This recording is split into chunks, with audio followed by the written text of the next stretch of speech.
Sobat Insta, ada seorang pemuda yang sedang menangis di sebuah taman.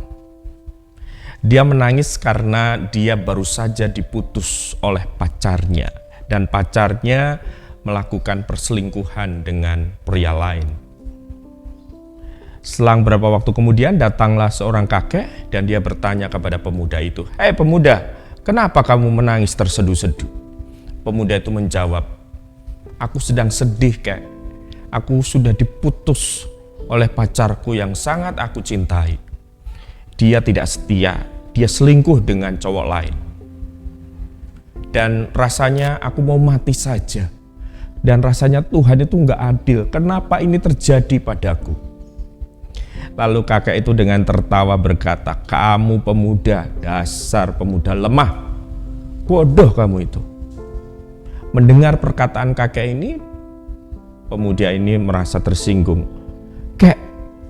Kakek boleh mungkin tidak merasa empati dengan saya, tetapi jangan menghina saya demikian dong. Saya sudah sakit hati loh, Kek. Kenapa kakek menertawakan apa yang saya rasakan ini?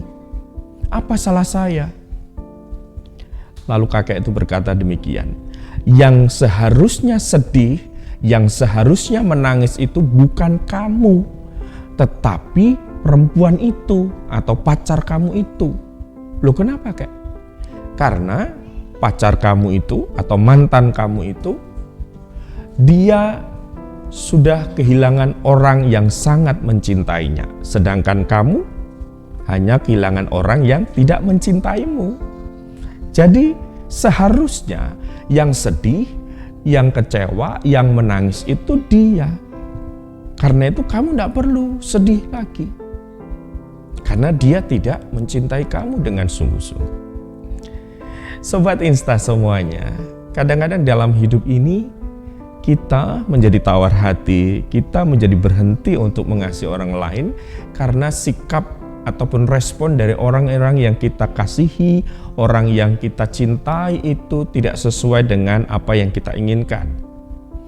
Ketika kita mengasihi orang lain, ternyata orang lain mengabaikan, bahkan justru sebaliknya malah membenci kita, melakukan hal-hal yang tidak menyukakan hati kita.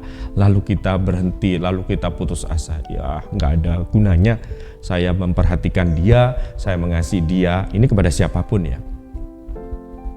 1 Korintus 13 ayat 13 berkata, "Demikianlah tinggal ketiga hal ini, yaitu iman, pengharapan, dan kasih.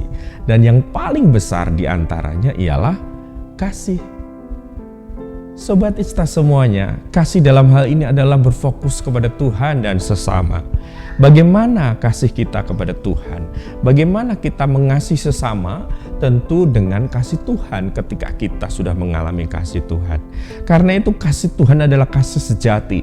Ketika kita mengasihi orang lain dengan kasih Tuhan, maka kita tidak akan terpengaruh apapun respon orang itu, apapun sikap yang timbul dari orang yang kita kasih itu. Mungkin dia tidak meresponi, mungkin dia malah membenci, dia mengabaikan dan seterusnya. Kepada siapapun.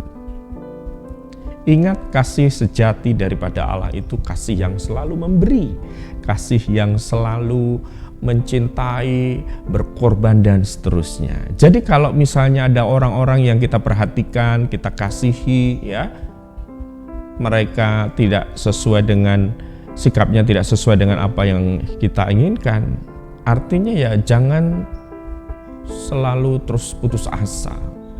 Kayaknya nggak ada gunanya. Tidak seperti itu. Ingat, dari iman, pengharapan, dan kasih yang terbesar adalah kasih.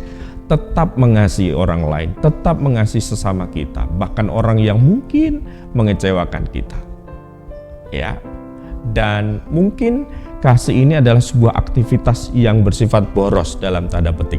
Tetapi semakin kita memboroskan kasih kita kepada orang lain, artinya kita semakin memberi kasih kita kepada sesama kita semuanya, maka kita juga akan mengalami kelimpahan kasih itu. Karena itu Sobat Insta semuanya, kasih sejati memberi tanpa mengharap kembali dan menebar kasih tanpa pamrih.